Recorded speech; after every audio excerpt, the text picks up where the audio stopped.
টানা ১৫ বছর রাজ্য শাসনের পর পশ্চিমবঙ্গের মসনদ হারাচ্ছে তৃণমূল। বিধানসভার ২৯৩টি আসনের মধ্যে ১৯২টিতে এগিয়ে আছে বিজেপি, আর তৃণমূল এগিয়ে আছে ১০০টি আসনে। এছাড়া ৩টি আসনে এগিয়ে অন্যান্য প্রার্থীরা। গত ২৩ এবং ২৯ এপ্রিল ২ দফায় ভোট গ্রহণ হয় পশ্চিমবঙ্গ বিধানসভায়। সোমবার ভারতের স্থানীয় সময় সকাল ৮টা থেকে শুরু হয়েছে ভোট গণনা। প্রথমে পোস্টাল ব্যালট এবং পরে ইভিএম এর কাউন্টিং শুরু হয়। গণনার দিনের শুরুতেই তেমন পার্থক্য না থাকলেও সময় গড়ানোর সঙ্গে সঙ্গে বাড়তে থাকে বিজেপি তৃণমূল কংগ্রেসের ব্যবধান। সময় যত গড়াচ্ছে ততই উচ্ছ্বাস বাড়তে থাকে গেরুয়া শিবিরে।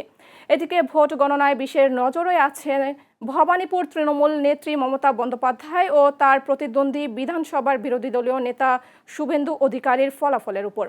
এদিকে এখনও জয়ের আশা ছাড়েননি মুখ্যমন্ত্রী মমতা বন্দ্যোপাধ্যায়। গণনা শেষ না হওয়া পর্যন্ত প্রতিটি কেন্দ্রে কড়া নজর রাখতে নেতাকর্মীদের নির্দেশ দিয়েছেন তিনি।